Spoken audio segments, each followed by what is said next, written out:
In our text this morning, sharing with you a passage of Scripture where Jesus was in Galilee and he was speaking to a large crowd.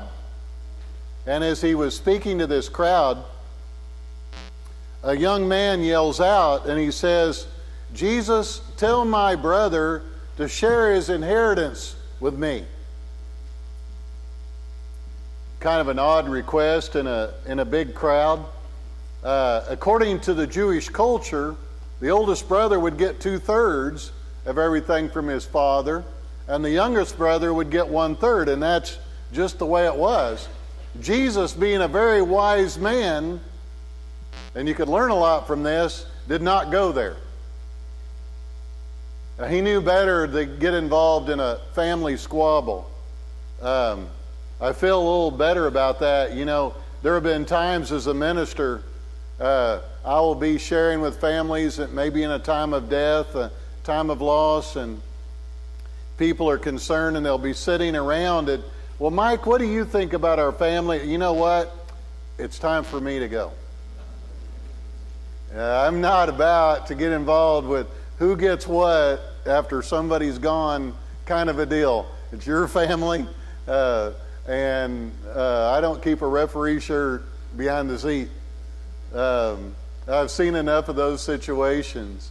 And Jesus, I find it interesting, he just didn't even go there, but it's interesting, he does talk about something and he uses it to go in about the concerns about how people feel about things.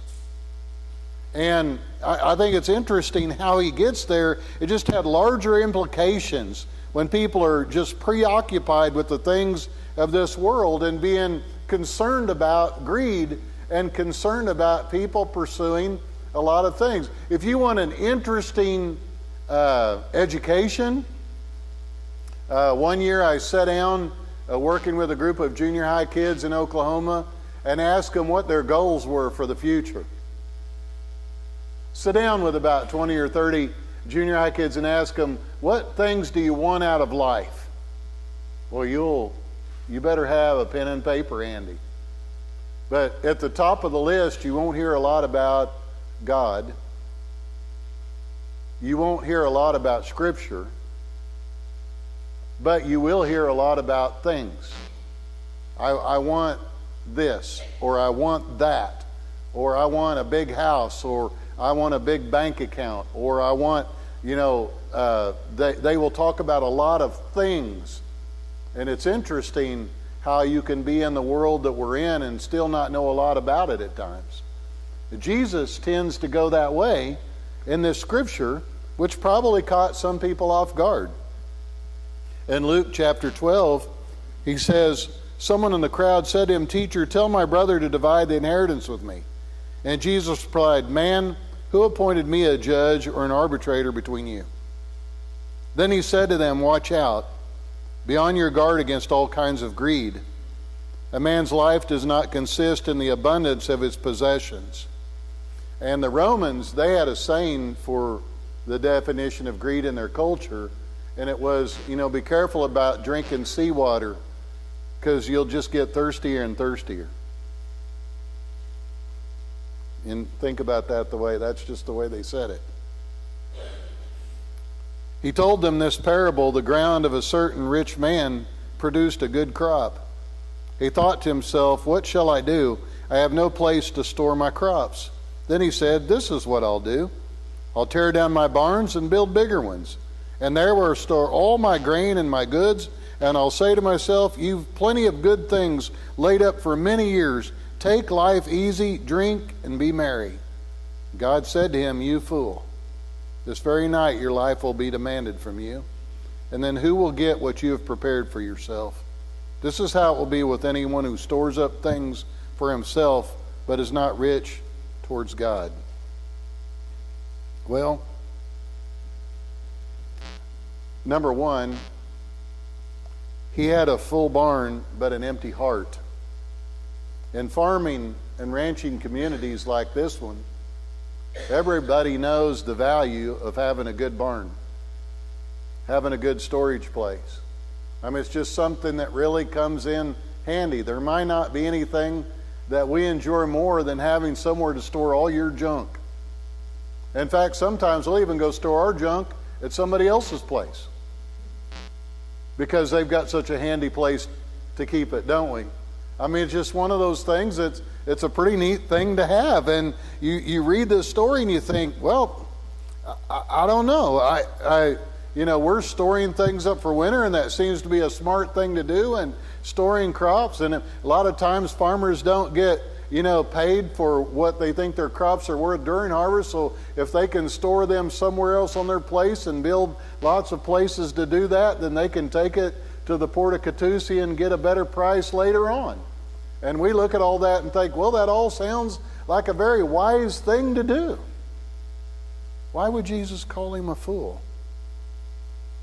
In fact, a lot of times, truth to be told, when we hear this story, we find ourselves rather envious of this man because he was financially successful. We see him as smart and wise, doing what we think a lot of people would. But there's where we make a mistake, because this parable isn't about money. It's about the things that we place value on in life. And they misunderstood a little bit about where Jesus was going. And it would be easy to do that when you look at this. What did he do wrong? I don't know. What do you place value on in life? I asked a lady one time, I talked about this, and actually I was talking about all the storms we had in Oklahoma.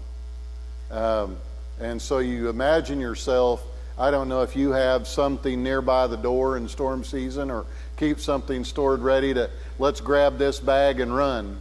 I grew up in Oklahoma around Tornado Alley, so I remember Dad waking us up in the night saying, let's go. Like, go where?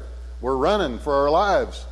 Like, okay, but I got to grab my BB gun. It's like, I got a couple things no, forget it. Get in the car. We got to go. And those are scary moments, And so I was talking to people about what would you grab in a moment like that. And I was thinking of, things. And she said, I would grab my family. That's what I placed my value on, she said, as a mother. Good answer. I wasn't really looking for that one. Have you ever thought about that? What do you place value on? What means the most to you? That's where Jesus was going. He wasn't picking on the guy for being a good farmer or thinking of smart things to do.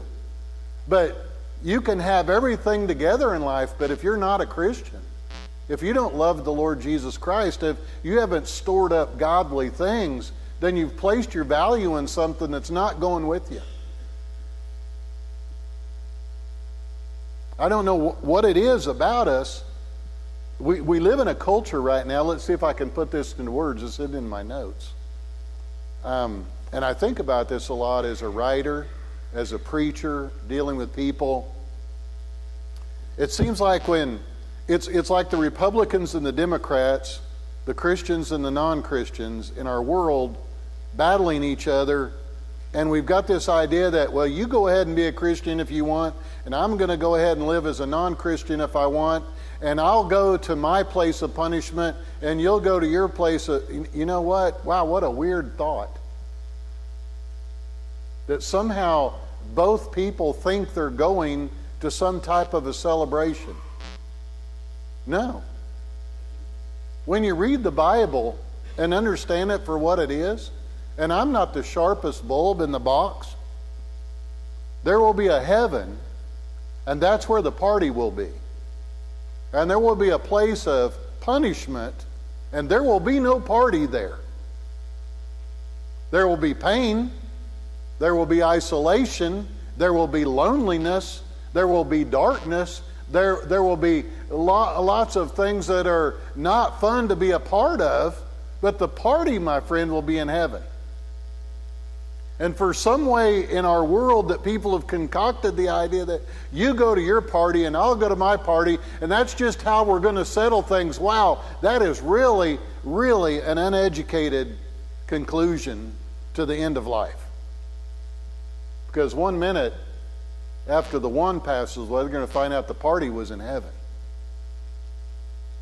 But in our worldliness, in our culture, we kind of start placing value.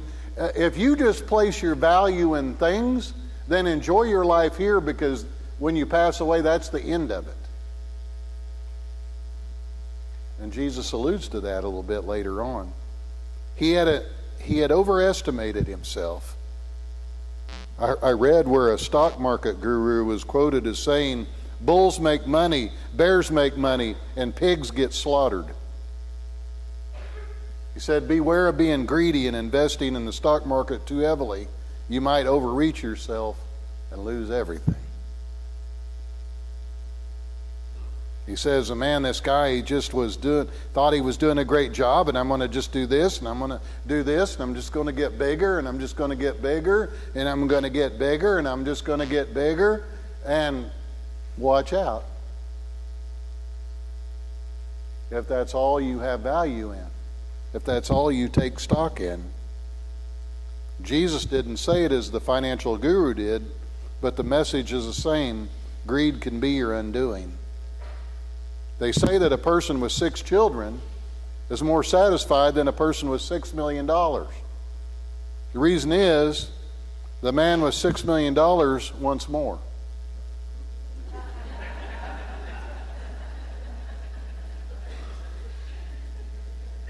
A couple of people in here can understand that. And the Greek definition of greed is have-moreness. See, the problem Jesus recognized, we're always looking at the positive side of it, and Jesus saw something in it he didn't like. He was able to look into it a little deeper and think, I know you're thinking this is a great guy, but think about this. If he doesn't have a relationship with God and all he places his value in is these things, you don't take them with you. You don't. And I'd like to think that maybe what we ought to work with in our children as they grow up is teaching them to be content with what they have. My dad used to always come in the living room when we'd have family lectures. My dad was famous. He'd, Joanne, you sit there. Mike, sit there. Rita, sit there. We're having a family meeting. Let's get this straight. We don't have a lot of money in this family, but we got a lot of love, and we're going to live on love. Forget about the money deal. It ain't happening. Okay, Dad. Team meeting. You know, like you're a kid sitting there listening, getting this lecture from the leader of the family, you know, throwing down on everybody. And so I've always been a pretty content person. I'm easily pleased. It doesn't take, you know, I pretty much eat anything. I pretty much am pretty easy to get along with. You know, I'm just a pretty content person. But I know that I don't live in a world where people are very content. I know that at times when we start, and I can be guilty of this too, we start into something and we're not satisfied. I got to have more. I've got to have more. I've got to be bigger. I've got to be on top. And I live in communities where you see people do that, where someone has to be top dog. The person that dies with all the toys wins. And I just sit back and kind of grin and think, man, what a strange goal. Why not just be happy? Why not just enjoy the fact that you're breathing today, and that life is such a gift, and that in your pursuit of all those things, sometimes we can look back and look at what we've missed. Look what we haven't enjoyed. You know? I mean, I didn't realize what a beautiful place that I grew up. And Cindy goes there and says, man, what a pretty place. You had a great, if you grew up here, man, this must have been awesome. Well, sorry, but sometimes we were so busy we didn't notice it was so pretty.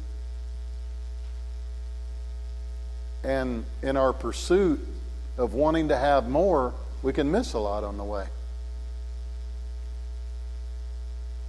And we do get, and Jesus, I think, was starting to kind of dive into this guy's life a little bit. He says, hey, let's dig in here a little bit. Is this such a great thing? I mean, I've said this before. I mean, in ranching and farming communities like where we live here, I mean, you know, it's full of busy, hardworking, blue-collar people that don't mind working people. And we can dive into it, and we can get involved in it, and we can do a lot of things. But you know what? There are things that are more valuable than a crop in the field. How about your family back at home? One of the greatest American preachers in history was not Billy Graham, it was Billy Sunday. Billy Sunday had been a Major League Baseball player in the Babe Ruth era days, and he gave up baseball to be a preacher. He was one of the most famous preachers in American history. Man, he was fiery, he was crazy. He threw chairs across the room and scared people, and he was one of the most sought-after speakers all across the country. But they said while Billy Sunday was busy saving people's lives, his kids were at home going to hell. That was one of the great... Isn't that a sad story? Yeah. What do we place value on? I guess I'm very blessed because my dad was one of those kind of guys who could really, really go, but he also really, really loved. He could take time to do something that was really special. And I guess I enjoyed that. I'm blessed in that way. I didn't realize that till I got older. That he took, because I'll never forget the blue Chevy pickup with the shifter on the column, 3 up here, waiting for me after practice. He'd get done working, and every time I got to practice, there was that blue truck waiting at the locker room. And you could have a miserable day. Drop every pass, miss every block, get in the truck. Man, you were great today. Man, I was so proud of you out there. Come on, Dad. You are such a liar. That was a miserable performance. But you wouldn't get him to say that. And I guess I was blessed to ride home, 8 miles with a dad that just would encourage me instead of tear me down. He would build me up. And I knew it was all fabricated. But I sure did love him a lot for that. That my dad could take the time, and if he couldn't come to games and tell me, hey, listen, I work 2 jobs. I get down at the barber shop and then I go do another job, and I couldn't come to your game, but I knew you did great. People were telling me how awesome you did. I said, Dad, stop it. I enjoyed that encouragement. He placed value in caring about me hearing about that. Henry Ford had a lot of money, and he asked one of his associates one time, he said, what's your goal in life? And he said, I want to make $1 million. He said a few weeks later, Henry Ford came up to him, had a pair of glasses made with silver dollars. He said, put these on. He said, I want you to wear these. And so he put these glasses on that instead of glass, they had 2 silver dollars in them. He said, so what do you see? Tell me what you see. He said, well, I can't see anything. I'm looking at these 2 silver dollars. All I can see is this money in my eyes. He said, you know what? He said, now think about that. He said, in life, if the only thing that you can see is money, you've got a problem. He said, there's other things in life that give value instead of the almighty dollar. Rich man, he had put his trust in things. And now that he's going to leave these things behind, you've got to consider it. It's something you got to be careful of. He forgot about the real business of life. And this is tough. Please hear me out. Don't misunderstand me. I'm talking to my own family here when I say things like this. I mean, in ranching and farming and industrial and blue-collar communities, we place a lot of value because that's how a man feels good, by working hard. I know this. My grandpa was a blacksmith for a living, and he felt like if you didn't work like a dog, if you didn't sweat like a dog, if you didn't grind it out like a dog, if you didn't lose all your fingers like a dog, working hard, you didn't deserve anything you had. That was my grandpa. I mean, yeah, I know that mentality. But you know the problem is, he wasn't at home loving his kids. And my dad wanted to change that. I'm proud of guys that work hard. That's what builds America. And that's what makes it what it is. But it's not good if we don't take care of what we really place value. And the thing of value is learning to love God. We should love our families, but we should worship God. We should not worship our families and love God. That's wrong. We worship God and love our families. But if a person doesn't love God, guess what they do? They start to worship their family because that's all they got.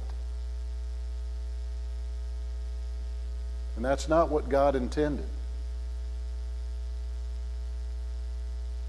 This man had forgotten what the real business of life was about. And he just couldn't let go of it. I was reading an article where I guess a lot of zoos and everything like ringtail monkeys. I don't know a lot about monkeys. I was telling Chris when my babysitter growing up when I was a little kid, the neighbor man had monkeys. And I always remembered that. If you go, he always ate sweet potatoes and had monkeys. And so all my life I hated monkeys and sweet potatoes. Because their house was gross with all those monkeys running around all the time. I mean, how many people did you ever know that had a bunch of monkeys in their house? Yeah, not people called monkeys, but monkeys. And so I don't know a lot about them except going to the zoo. But I guess they really like ringtail monkeys, and but I guess they're one of the hardest types of monkeys to catch. And the Zulu tribe in Africa, it's easy for them. And they think it's funny to the zookeepers who can't catch them. Because what they do is they cut a hole in a melon, and they wait for a monkey to stick its hand inside to steal all the seeds. And then they sneak up and they just grab the monkey because he can't get the melon off his arm. And he can't get it off his arm because he'll never let go of the seeds. If he just let go of the seeds, he could pull his hand out and get away, but he won't. I heard a guy say that's exactly like the scripture in Luke chapter 12 that Jesus was trying to warn the man he couldn't let go. He had placed value on something that was costing him his life, his spiritual life. There's a lot of hardworking people in hardworking America, and we love them. But if they don't place value upon God, that's an empty life. Haven't you ever been driving across the pasture on a tractor or pushing cattle for a living in a feed yard and think to yourself, there's got to be something more than this? Is this really what I want to do till the day that I die? Is this it? Isn't there anything that gives more value? Sure there is. A relationship with God. It gives meaning in life. Man, we grab at what we can and hold on to it so hard. When we start storing things up, here getting ready for winter, think about what you're storing up. Man, this is the time of year where we start undoing water hoses and we start getting all the winter protection out, and we start getting ready for all the times that are coming that we think might come in the wintertime. And we start gathering things up and storing them up and storing food up and storing items up and getting ready for what we might think. But are we storing up a relationship with God?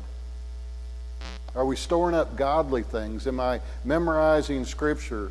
Am I praying? Am I talking about Christ? Am I living for Christ? Am I learning new things about Jesus that I can incorporate into my life? Am I storing up godly things? And that's where Jesus was going. He wasn't just going with the money thing. He said, there's a deeper story here, he said, and it's about what this man placed value on. You might have thought he was really smart. Jesus was calling him a fool. He had forgotten about time, that we live on borrowed time. I read a story about a man who was 29 years old who had a young family where none of his children were over the age of 6. and he was an attorney in Illinois, and he started having headaches, and he started having trouble with his vision, and they went to the doctor, and they said, listen, you have a brain tumor, and we need to do immediate surgery, this week. And he said, I can't guarantee you the results of that surgery, but we'll see after the surgery. He said, we'll just take it year after year, day after day, and see how things go from there.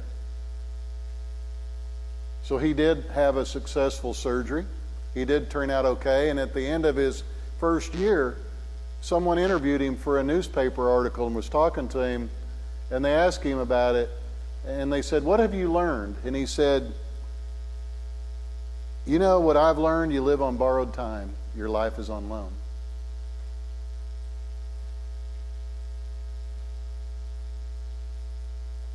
Because what did Jesus say? He said, your life is over.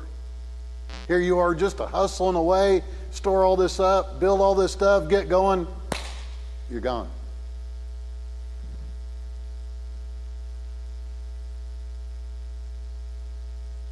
Wow. Just like that. And I understand that feeling.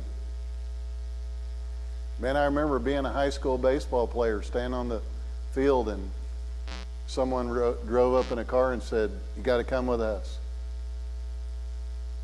Like, because your parents are invincible. At least that's what I thought.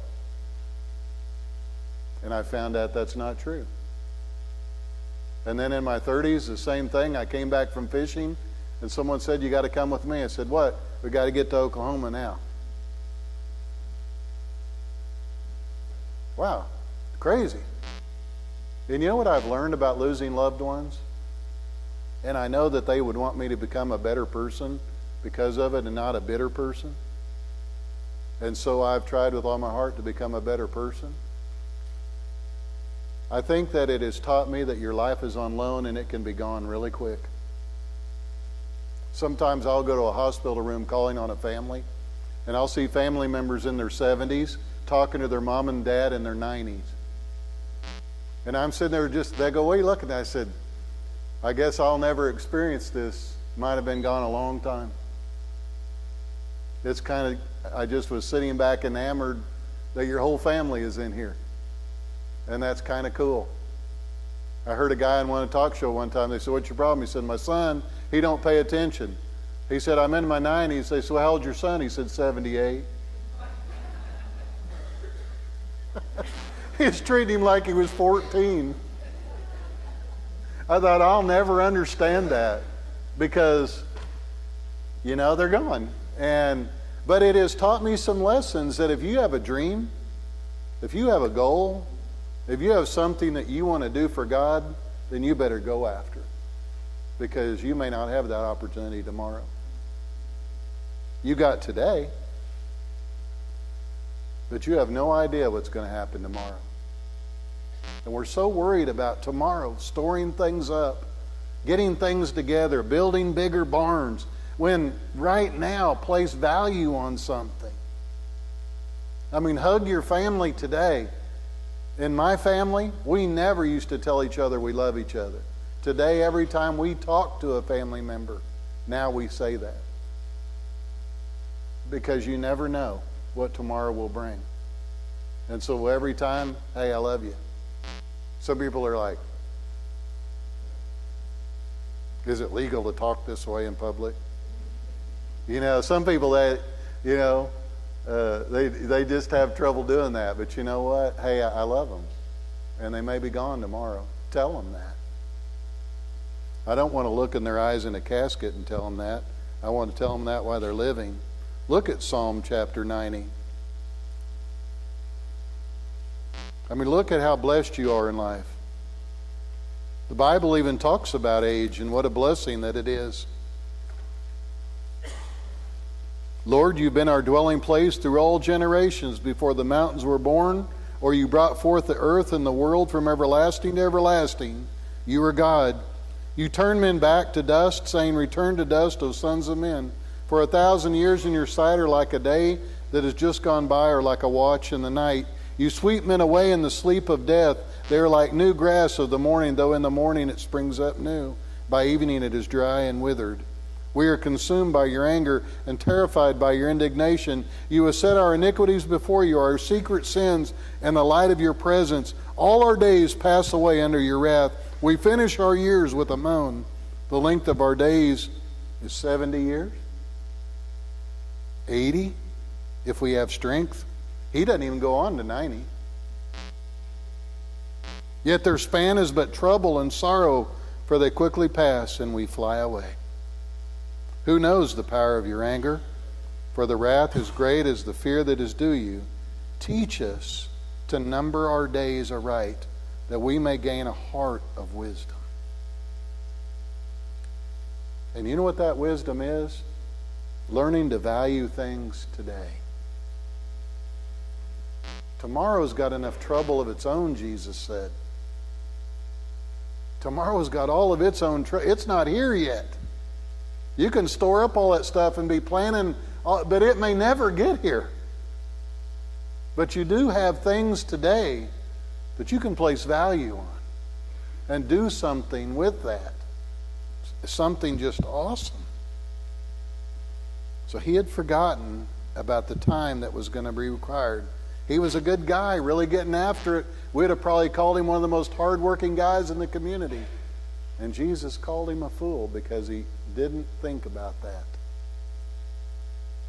And you can say, oh, I'm not like that. Yeah, some of you are, because anytime I've ever had these topics, it's amazing the people who will not talk about death. I remember having these talks when I got older and think, Cindy, where do you want to get buried at? What? Well, let's start driving down the road. We got time to talk. I know it's weird, it's awkward, but I kind of figured that we'd get. I want to get buried in Oklahoma. I'm from Kansas. What? Well, now, hey. It's like, oh boy, here we go.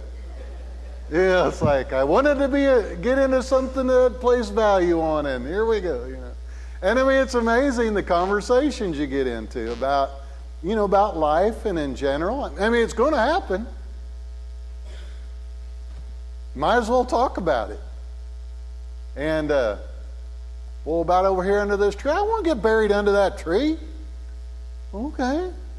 Well, how about why don't I want to get buried by Rodney's house? Well, now hold on here. Now let's talk about this. Didn't think this was going to be this difficult. And anytime I talk about this, y'all are giggling and laughing. I'll have people come out and say, "We won't talk about it. I've tried." I said, "Well, you're getting older." I know. We don't even have a will either. And you know what? For any of you that don't have a will, that have a big family, shame on you and what you're thinking to do to your family. I've been a part of that before. You need armor and guns. It's like Steve Odell's, you need action, pump action, lever action, bolt action to deal with something like that. Don't leave your family a mess like that. Do something when you can place some value on it. Wowee. And this wasn't even in my message. As the praise team comes this morning. But you know what? You're not going to live forever. And this man, Jesus says in the text, he had forgotten about time. And his life was required of him, and it was gone. And you know what? I like to go antiquing. Anybody of you like to do that? Anybody like to go to farm auctions and look through junk? And I know a lot of you do. I've seen you. Yeah, there we go. All right. It's fun. It's kind of cool. And you know what you're buying and digging through? Someone who was storing up stuff that had value on them at one time, and now you're buying their junk that they had stored up in a barn, that their family came from New York and didn't want it, and hauled it to the dump or sold it in an auction or took it to a flea market. And boy, it was stuff that had great value. You'll see a picture of someone, like that was somebody's family member. That was somebody's mom or sister, and now someone's buying it in the flea market for $3. Doesn't even know who they are. But somebody placed a lot of value on that at one time. And Jesus said there's other places to put your value, and it's a relationship with God. One of my last stories I want to share with you is they were having testimonies at the church about value, and a man got up and he said, I'd like to share a testimony. He said, most of you know I've been a part of this church all my life, and I'm a millionaire in the community. I want to tell you how that happened. He said, when I was a little boy, I got my first job, I made my first dollar, and I went to a church service that week, and I was sitting there, and a missionary was asking for money to support their mission. Kind of like Chris being here last week. He said, so I was sitting out there as a young boy, and I didn't have the courage to make change out of the offering. It was either give all that I had, the dollar that I had, or not give anything because I couldn't reach in there and make change. He said, so I gave everything that I had to that missionary's work. And so from that day forward, I feel like God blessed me and allowed me to become a millionaire because of that sacrifice that I'd made as a young boy. So throughout my whole career, God has blessed me. And he shared his testimony. He went and sat down. As he sat down, this little elderly lady leaned over the pew and said, I dare you to do that again.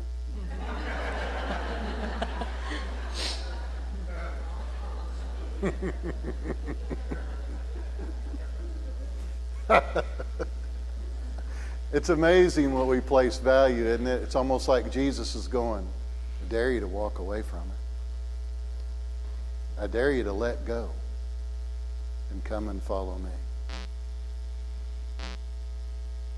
But that's what he asks us to do.